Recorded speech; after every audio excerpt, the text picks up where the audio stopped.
cool. Yeah. 22, 4 records, not bad. Yeah, well, one a year. Yeah. So can you tell me a little bit about the song that you just played? Tell me a little bit about what inspired it.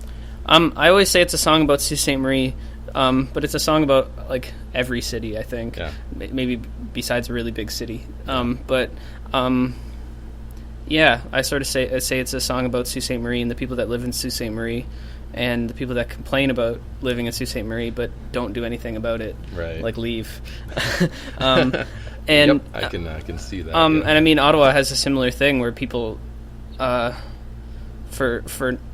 at least from an outsider or something like an import such as myself, I don't understand why people complain about Ottawa so much. It's pretty awesome. I've always found the same, and maybe we grew up in smaller towns or something, but this is metropolitan in some ways compared to Sure, Ottawa. But I know a lot of people who moved to Ottawa, and not necessarily people who grew up here. So I guess it's a different perspective. People have come from a lot. I'm of sure. different places, Everyone hates the city they grew up in. Yeah.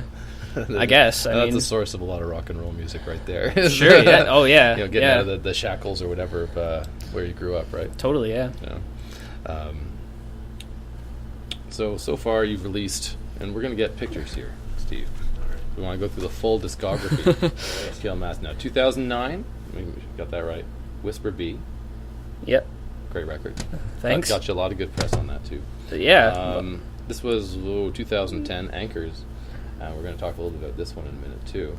And then as an interim kind of thing, because I guess maybe you felt you were taking a long time, or I don't know. But yeah, you had some songs you put out. True, yeah. This EP too, Lives in Between. How, over the course of the few years you've been doing this, how has your kind of approach changed? I mean, you're clearly maturing in a lot of ways, but how do you feel coming into the music differently? I mean, I think I'm getting better, and I would hope that I am. I think once people hear this record, and then if they even know the other records or go back and listen to them, it's pretty night and day, I think. I've been saying that if I was a rapper, all those records would be mixtapes, and this new record would be my debut, major label debut. Right. But I think that's actually it's a joke, but it's a genuine analogy. Yeah. I think all this has been kind of prep work for what you're doing. Yeah, now? I mean, all of those songs, like especially on the EP, were songs that we knew that weren't going to make it on this record. Okay. Basically, and Whisper Bee was the first 11 songs I ever wrote. And I just got lucky that I got free recording time. Really? Yeah. That's a hell of a story. So you're what, like 18-ish? Yeah. And so you just wrote 11 songs and recorded them. And yeah, I was lucky. My high school guitar teacher, we had a recording studio in our high school, and he said they built a studio, and they basically said, we'll let you record here. You'll be our guinea pig to make sure everything works. So we made that record, and realistically, it'd be a demo for most people, right. To be able to make their first record. But it just I got to make it for free, and it was pretty awesome. And it turned out right. Yeah, that's great. Yeah, I didn't know that. That's a really good story. Yeah, I've heard you say in another interview that I read with you that the record you're working on now kind of reflects where you were a couple of years ago in terms of songwriting. Yeah, it always is that way, pretty much. And I mean, do you find that? I mean, are you speeding up the pace at all, or do you feel you're still kind of working off stuff that's 2 years old? No, this record I've worked on, the new record I've worked on for a really long time, but I've also written a lot of songs for it, and we cut a ton of them. Yeah. And there's some songs that are really, really recent. I'm going to play one in a bit that is the newest song I've written, but we tracked it. Yeah. But I feel like we've made that record, and I'm done. I'm beat. I can't write anymore until it's another 2 years have to go by, and you'll. Well, I don't know. Maybe I just got to live a bit. Yeah. But yeah, I feel like I've said all I need to say on this new one, for now. Yeah. Well, I guess what. I mean, it's a corny artist question, but I have to ask. I mean, what does inspire you to write? What kind of makes you go tick in your head, and you have to go off and write about it? I mean, there's tons of stuff. This new record's extremely personal, and I wanted to. It was a really conscious choice to go in a really personal direction, and a lot of it has to do. My mom passed away when I was 16, and and I feel like I've touched on it in past records, but I've never been as honest and open about it as I wanted to be. Yeah.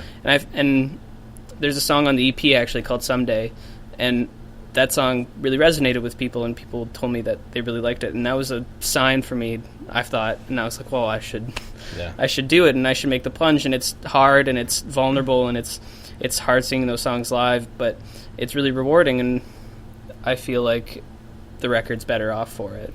Yeah.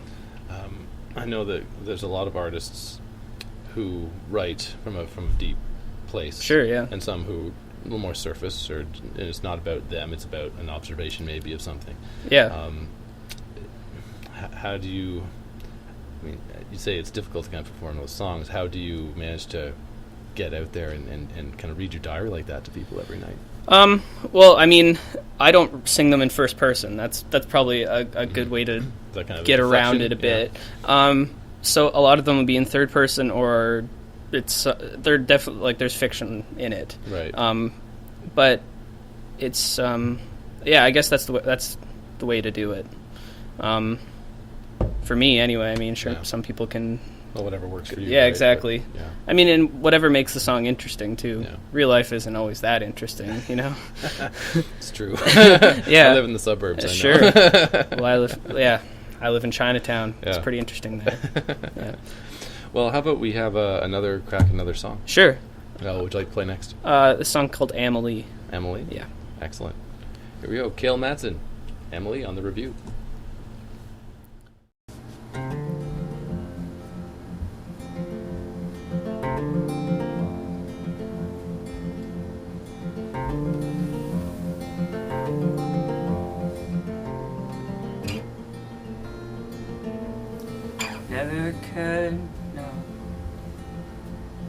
Never could say the love left behind, or sleep by the wine in the hollow light's glaze. And these are the words, much younger man. I dream of your ghost just to feel you so close, and I don't understand. I'll wait for you.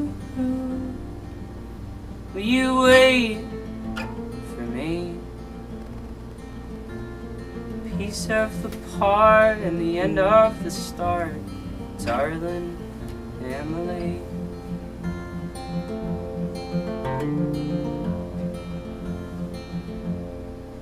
Oh, take our last breath, waste the whole day. Search for the light and just cradle the night. Throw our time away, covered in blue. And Lord, I'm feeling old. Remember you'd say that we'd make it someday, and the moon will be gold. Your hair in the light, your hands to your knees. Piece of the part and the end of the start, prettiest thing I ever seen.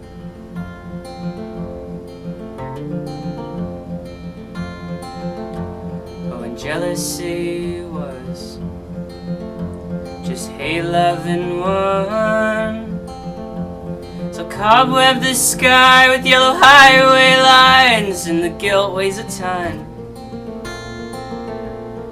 Lessons I learned from lovers gone past. You know, light starts the day and love's gotta fade. Most things never last. And I want you to know, if I lie and I cheat, I'm just looking for reasons to bring you back here to me. 'Cause you left in the morning with your only love. You took him back home, didn't wanna die alone, didn't wanna fuck him up.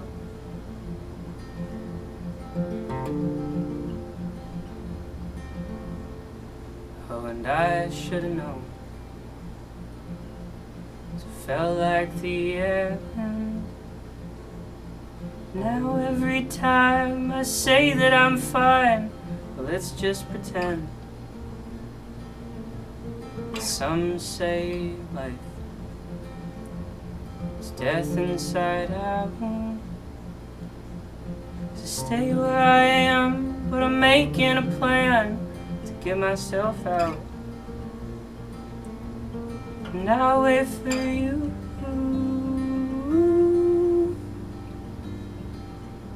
You wait for me. Piece of the part and the end of the start, darling Emily.